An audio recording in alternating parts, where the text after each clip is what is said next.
আজই ডাউনলোড করুন আর এনজয় করুন আপনার পছন্দের শো। আমি বলে কোত্থেকে না কোত্থেকে তোমার বাপের নম্বর জোগাড় করে ফোন করতুম মিত্তি। কই তখন তো তোমার একটা বারের জন্যও মনে হয়নি রাজুটাকে ফোন করি একবার। ওদের কি করে করব? তোর নম্বর আমি জানি নাকি?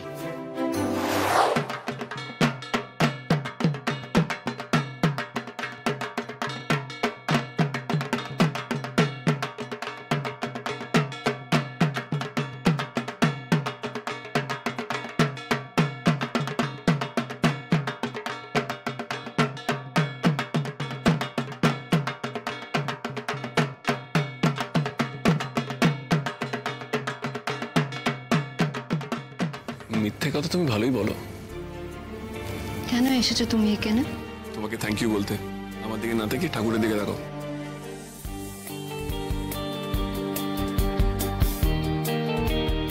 মা যা রেগে গেছিল, খুব নার্ভাস হয়ে গেছিলাম।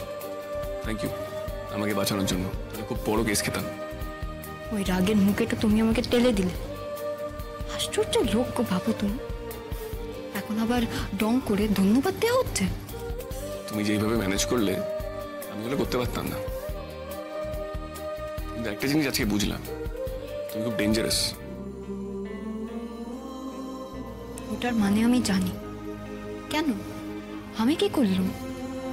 আমি তোমাকে বাঁচালুম আর তুমি আমাকেই বিপজ্জনক বলছো? বাহ, ভয় পাবো না। তুমি এত সুন্দর মিথ্যা কথা বলো। কে জানে বাবা, আজকে তুমি আমাকে বাঁচানোর জন্য মিথ্যা কথা বললে, কাল যদি তুমি রেগে গিয়ে ফাঁসানোর জন্য মিথ্যা কথা বলো। আমি তোমার মতন অকৃতজ্ঞ নই।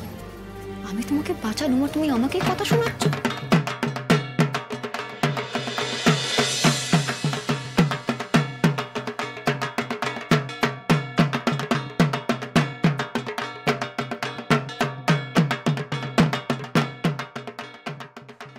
গো, আমার মানুষটা এখন কি করছে কে জানে।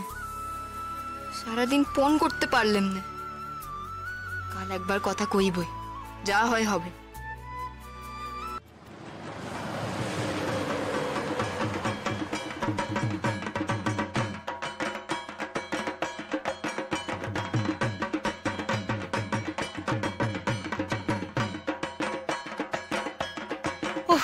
বাবা, সকাল থেকে এই বসতে পারলাম। যাই বল ছোট, জোর দায়িত্ব সামলানো কিন্তু কম ঝক্কি নয়। আর মাত্র 2 দিন। এই তো আজ অষ্টমী হয়ে গেল, কাল নবমী, আর পরশুদিনই মা চলে যাবে। জানো তো দিদি ভাই, মাকে না খুব করে ডাকছি।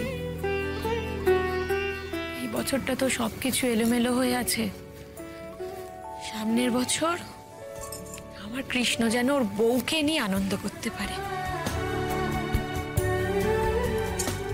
সব হবে ছোট, সব হবে। মাকে যখন বলে দিয়েছিস, দেখবি সব হবে।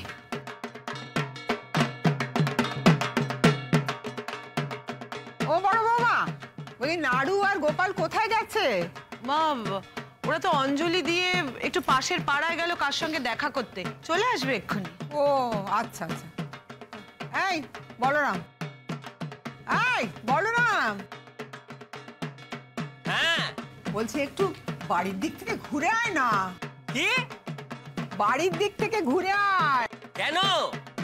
আরে দিনকাল ভালো না, বাড়িটা তো ফাঁকা, যা না। বাড়ি ফাঁকা কোথায়? সোনাদি আছে তো, সোনাদি কাজ করছে। সোনাদিকে বলা আছে কাজ হয়ে গেলে তালা দিয়ে চাবি এখানে দিয়ে যাবে। সব সেট করে রেখেছি ঠাম্মি।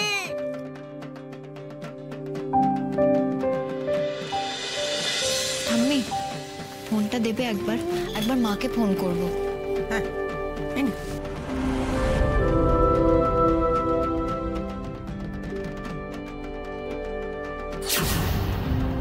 তুই বাড়িতে গিয়ে বরং ফোন কর। এত ঢাকের শব্দ, চতুর্দিকে এত আওয়াজ, এর মধ্যে তুই কিছু শুনতে পাবি না। তুমি যাবে এখন বাড়ি? না না, তুই যা। তুই বরং গিয়ে সোনামণিকে এখানে পাঠিয়ে দে, ওরা এতক্ষণে কাজ হয়ে গেছে।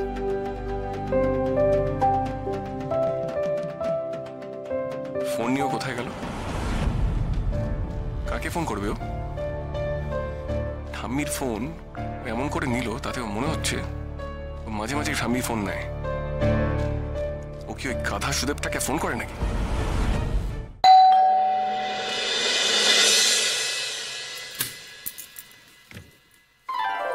ও তুমি এসে গেছো, বাঁচালে। তোমাদের এই বাড়ি পাহারা দিতে আমি সেই থেকে বসে আছি কাজকর্ম সেরে। তুমি এবার প্যান্ডেলে যাও, ঠাম্মি ডেকেছে। সে আর বলতে, আমি তো বলেই রেখেছিলাম সন্ধি পুজো দেখবো ঠাম্মিকে।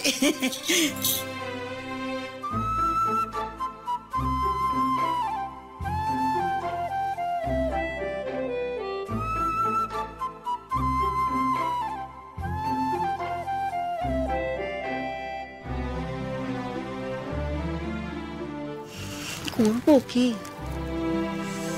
ধরবে তো? কাল ফোন করিনি বলে নিশ্চয়ই গোসা হয়েছে। কি জানো ছিল নম্বরটা? না, তার আর ফোন আসবে না। এতক্ষণ অপেক্ষা করলুম। কি নিষ্ঠুর তুমি লাজু।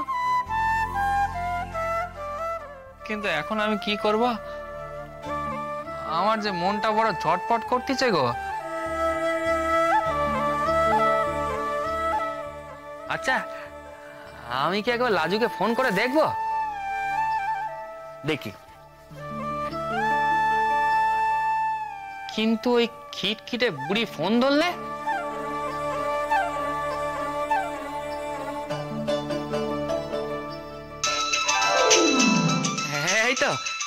এই তো আমার লাজু ফোন করেছে। লাজু রে, লাজু, লাজু রে, তোর মনে আছে তবে আমার কথা? অমন কথা কেন বলছো? তোমার কথা মনে থাকবে না? তবে তুই কেন আমাকে কাল ফোন করলি না? আমি ভাবলুম তুই বুঝি আমাকে বললি। কাল সারাদিন অপেক্ষা করে গেলুম, রাতে ঠিক করে ঘুম অবধি আমার এলো নে।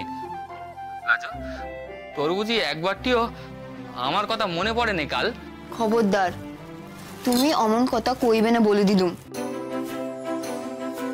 আমি বলে কোত্থেকে না কোত্থেকে তোমার বাপের নম্বর জোগাড় করে ফোন করতুম নিত্যি।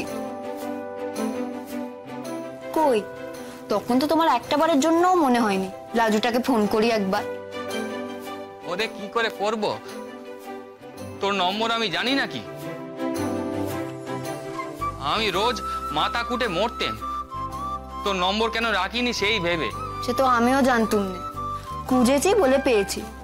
ইচ্ছে থাকলে উপায় হয়, জানো না? আমার বাপের নম্বর তুমি পেলে কোথায় লাজু?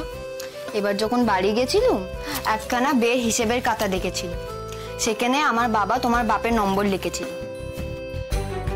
সেখানে তোমার বাপের নাম লেখা ছিল হারান বিশ্বাস। সেটা দেখে আমি লিখে নিয়েছিলাম।